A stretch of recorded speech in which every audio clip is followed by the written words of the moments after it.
The first time I noticed something unusual about my married neighbor, it wasn't because she flirted or smiled too long. It was because she seemed lonely. I had lived on Maple Ridge Drive for almost 4 years.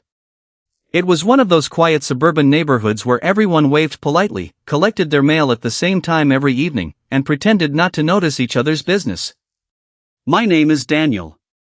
I was 38, divorced, and worked remotely as a software consultant.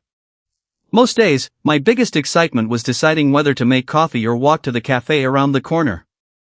Across the street lived Emily and her husband, Mark. Mark traveled constantly for work. Every few weeks, a black SUV would pick him up before sunrise, and he wouldn't return for days. Emily always waved goodbye from the porch before disappearing back inside their house. She seemed friendly enough. We exchanged casual greetings while taking out the trash or watering our lawns.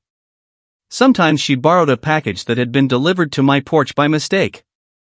Other times I helped carry heavy grocery bags when she looked overwhelmed. Nothing more. At least, that's what I believed. One rainy Thursday afternoon, I was repairing a loose fence panel when I heard someone call my name. Daniel? I turned around. Emily stood under a navy blue umbrella wearing jeans, sneakers, and a gray sweatshirt. Her blonde hair was tied into a messy ponytail, and despite the weather, she looked oddly nervous. Hey, I said. Everything okay? She hesitated before speaking. My husband is on a business trip until Monday. The sentence felt strangely specific. I simply nodded. Oh. Hope everything goes smoothly. She glanced toward her house before lowering her voice almost to a whisper.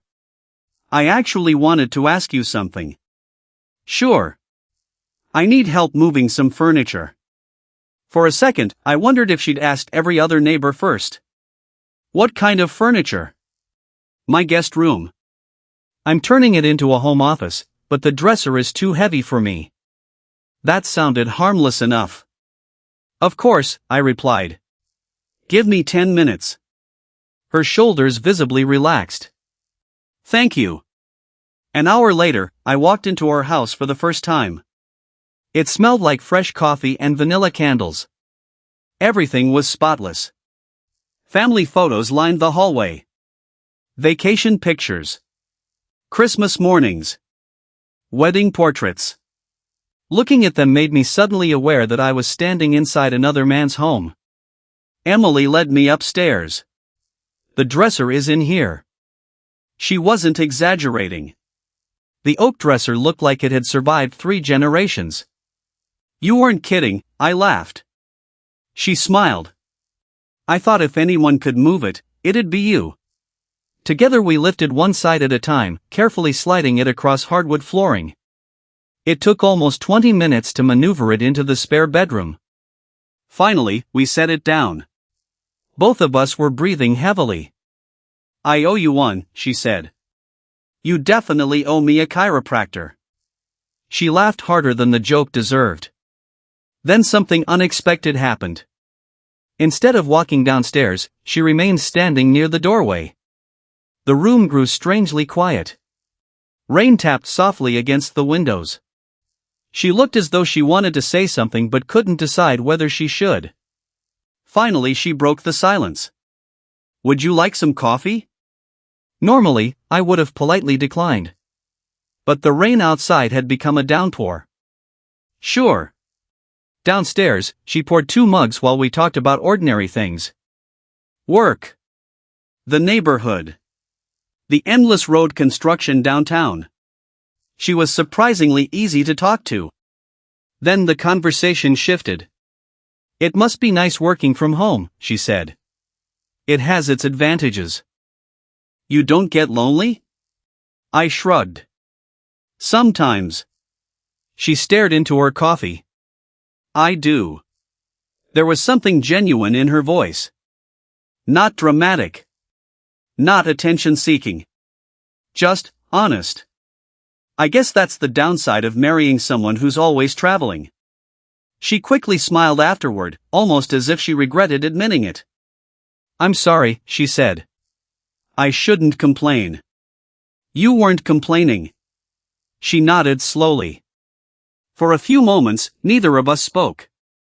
The silence wasn't uncomfortable. It was simply two neighbors sharing an ordinary conversation on a rainy afternoon. When the rain finally stopped, I stood up. I should probably head home. She walked me to the front door.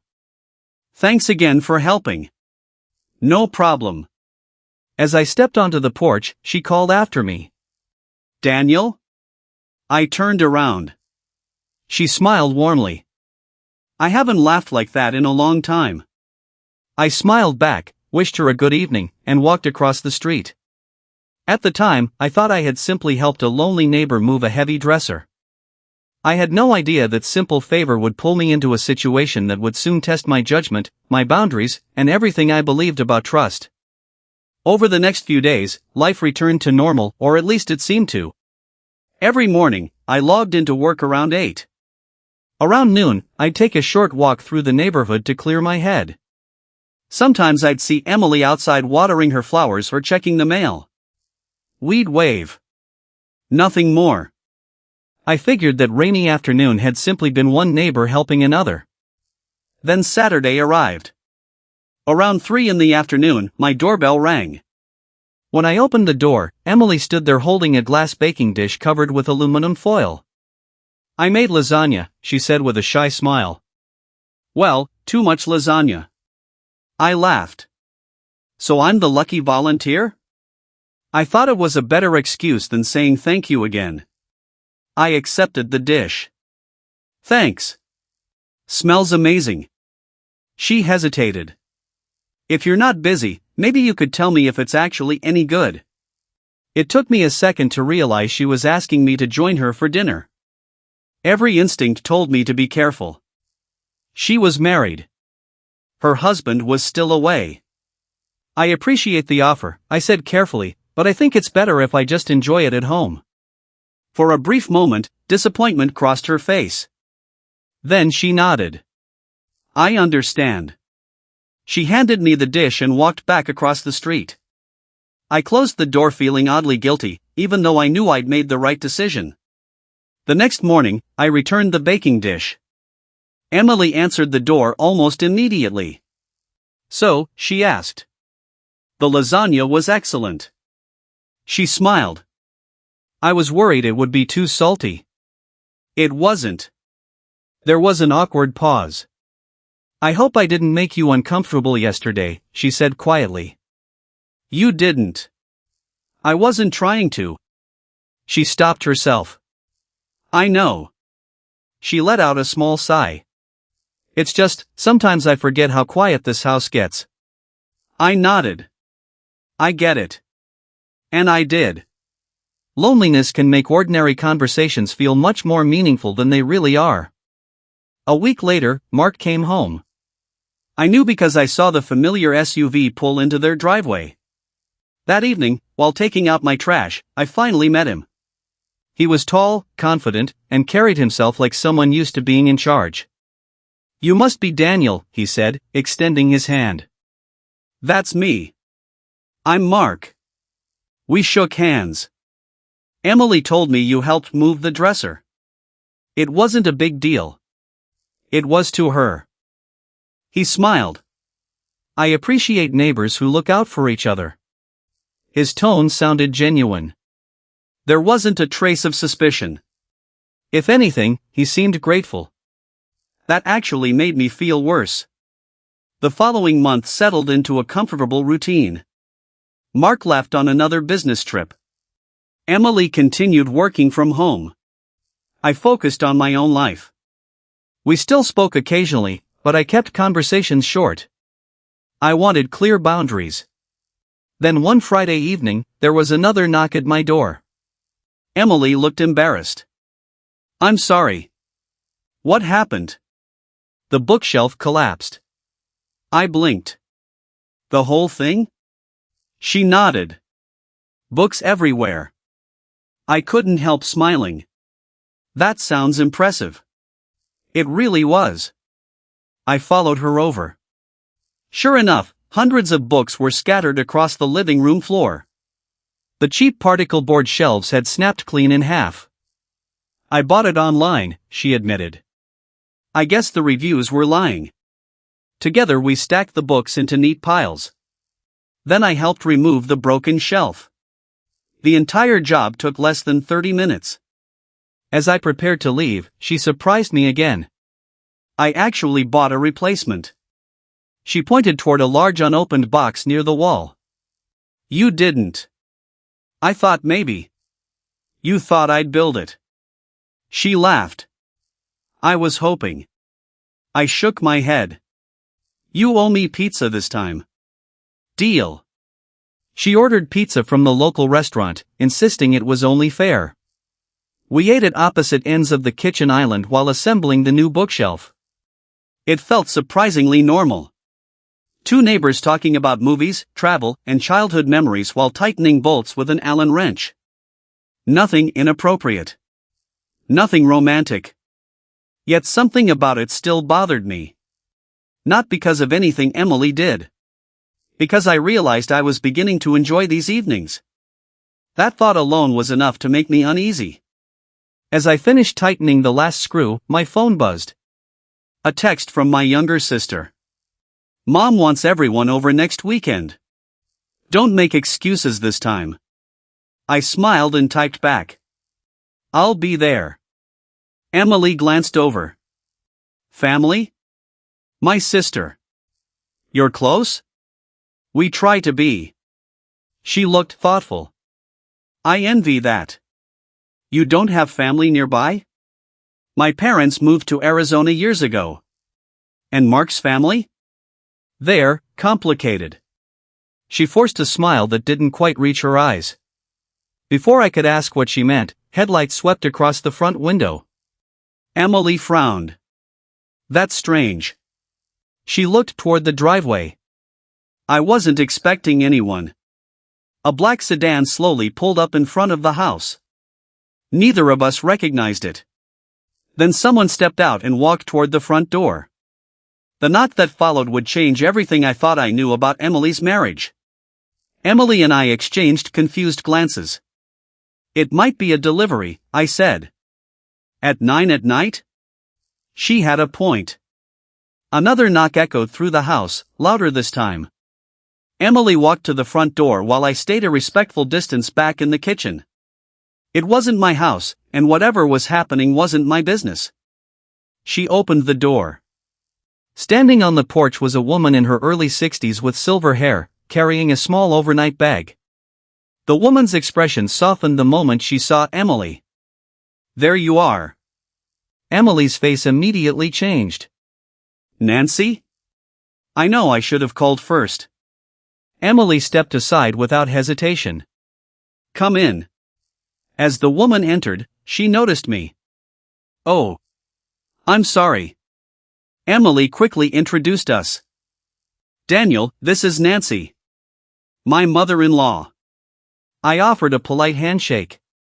Nice to meet you. Nancy smiled warmly. So you're the neighbor who rescued the dresser. Emily laughed nervously. I may have mentioned that. Nancy looked around the room, noticing the newly assembled bookshelf. And apparently a few other things. There was no accusation in her voice, only curiosity. I've just been helping with a couple of projects, I explained. That's kind of you. Then she turned back to Emily. Can we talk? Emily nodded. Of course. She looked toward me. I'm sorry. I think tonight's pizza is officially over. No worries. I grabbed my keys.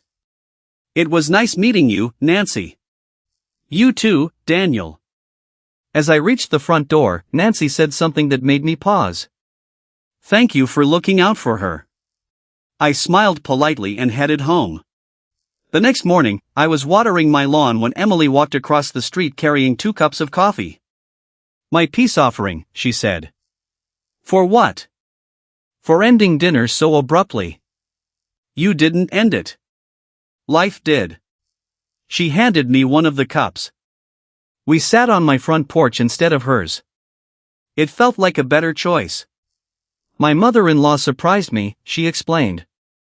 Everything okay? She nodded. Actually, yes. She looked relieved. She came because she was worried about me. Worried?